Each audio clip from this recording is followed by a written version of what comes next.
ঢাকা বিশ্ববিদ্যালয়ের টিএসসিতে ঘৃণা স্তম্ভে জুতা নিক্ষেপ কর্মসূচি পালন করছেন শিক্ষার্থীরা। সেখানে রয়েছেন সহকর্মী সাদ বিন শফিক। সাদ,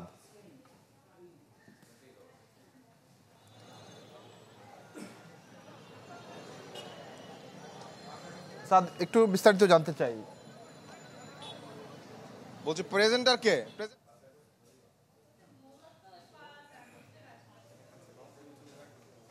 সাদ শুনতে পাচ্ছেন? আমি তানভীর রয়েছে স্টুডিও থেকে। জি, স্তম্ভটি করা হয়েছিল এবং ঢাকা বিশ্ববিদ্যালয়ের প্রক্টোরিয়াল টিম যে ঘৃণা স্তম্ভটি মুছে দিয়েছিল, পরবর্তীকালে কিন্তু প্রক্টোরিয়াল টিমের পক্ষ থেকে আনুষ্ঠানিকভাবে দুঃখ প্রকাশ করে সেই ঘৃণা স্তম্ভটিতে সাবেক প্রধানমন্ত্রী শেখ হাসিনার যে ছবিটি আঁকা হয়েছিল সেই ছবিটি কিন্তু গতকাল আবার এঁকে দেওয়া হয়েছে।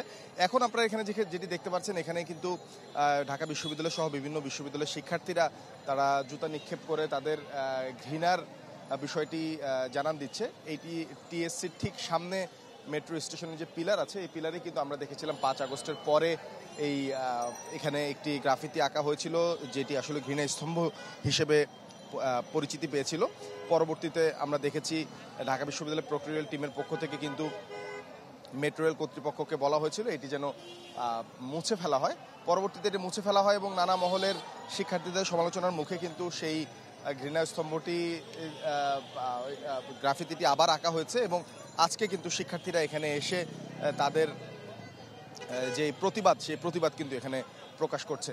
এখানে আমরা দেখতে পাচ্ছি বিভিন্ন বিশ্ববিদ্যালয়ের শিক্ষার্থীরা কিন্তু এসেছেন এবং আমরা গতকালকেই দেখেছি আনুষ্ঠানিকভাবে সেটি মুছে ফেলার জন্য কিন্তু বিশ্ববিদ্যালয় কর্তৃপক্ষ অর্থাৎ প্রক্টোরিয়াল টিমের পক্ষ থেকে আনুষ্ঠানিকভাবে দুঃখ প্রকাশ করা হয়েছে এবং এটি এখন হয়তো একটি প্রাতিষ্ঠানিক বা আনুষ্ঠানিক স্বীকৃতি দেয়া হবে, এমনটি কিন্তু আমরা শুনছি বিশ্ববিদ্যালয় কর্তৃপক্ষের পক্ষ থেকে। তবে সব মিলিয়ে এখন সাবেক প্রধানমন্ত্রী শেখ হাসিনা এবং তার যেই অপকর্মের যেই ক্ষোভ মানুষের, সেটি কিন্তু তারা প্রকাশ করছে এই ঘৃণা স্তম্ভে জুতা নিক্ষেপের মধ্য দিয়ে। ধন্যবাদ আপনাকে।